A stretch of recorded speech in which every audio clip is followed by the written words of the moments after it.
I think we're underestimating what's going on right here in the homeland. We talked about that terror. Well, they don't want to call it a terror cell, but three jihadis come from the same town in Minnesota. Two of them went to high school together. We have Major Nidal Hassan. You have the Sarniev brothers. They're coming from here. They're coming from within, and they're killing us. I think he should be charged with treason.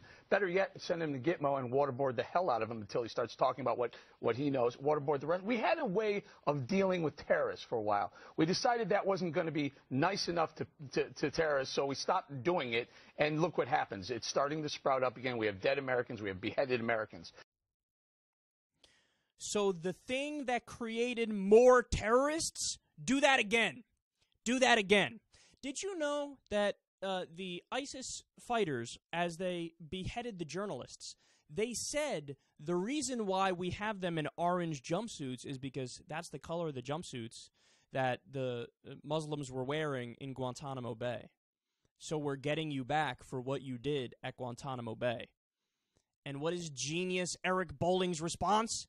Do the thing that we did at Guantanamo Bay and at Abu Ghraib and at all these other areas where we tortured, violated international law and the Geneva Conventions and our own Constitution, the Eighth Amendment protection from cruel and unusual punishment. You know, that's the thing. A guy like Eric Bolling, how often does he go out there? He carries around a pocket Constitution. And I've seen him take it out on air and say, I'm a Constitution guy. Really? Did you read the Eighth Amendment? Do you understand that that's a wild violation of our Constitution and international law? But they just mean, they mean it as a prop. I mean, they only believe in the Constitution when it's fucking convenient to their belief system.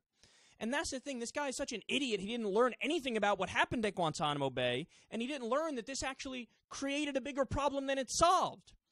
Did you know that the Bush administration, so Bush and Cheney, after 9/11, they wanted to get revenge for what happened. So they spoke to the Pakistani government and they made a deal with them. And they said, hey, do us a favor. We're opening up this Guantanamo Bay thing. What we want you to do is send us anybody who you think is affiliated with terrorism and Al-Qaeda, and we're going to put them in Guantanamo. So what did the Pakistani government do? Well, I don't know why anybody would ever trust the Pakistani government, because they proceeded to round up anti-Pakistani government protesters and ship them off to Guantanamo, and dumbass Bush and Cheney thought, well, I guess they're Al-Qaeda because that's what the Pakistani government told us, so yeah, let's just lock them up.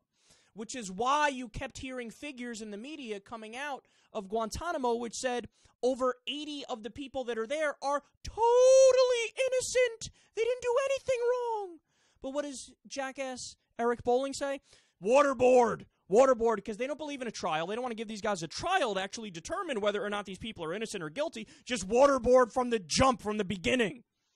You idiot, this is why we have a process in place, is because we're not sure whether or not we get it right or wrong every time, and we got it overwhelmingly wrong with Guantanamo. And also, did you know we executed Japanese soldiers after World War II when we found out they waterboarded our guys? But what does Bolling want to do? Don't care, fucking waterboard anyway. Look, man, there were plenty of studies that came out that came up with the term the Iraq effect. You know what that means? Because we killed so many innocent civilians in Iraq and Afghanistan and with the war on terror, because we at Guantanamo Bay and Abu Ghraib, we waterboarded people and tortured people, because we acted in such a savage way and responded guns blazing, we created more terrorists. You had recruitment for Al-Qaeda shot through the roof, recruitment for the Taliban shot through the roof. You had the creation of groups like Al-Shabaab and Ansar al-Sharia and Boko Haram and the rest of them.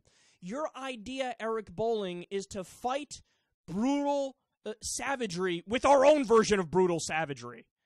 No, there's a smarter way to go about this. You don't drop your value system and your belief in the Constitution, the Bill of Rights, and the Magna Carta and these principles because you feel like it's inconvenient at a certain point in time. The whole idea of having these things in place is that they're not debatable. They're concrete. They're written in stone. They're rights. You know, it really is disheartening when you find out that our radicals here in the U.S., given the opportunity, at the drop of a pin, they can become just as radical as the people who we hate.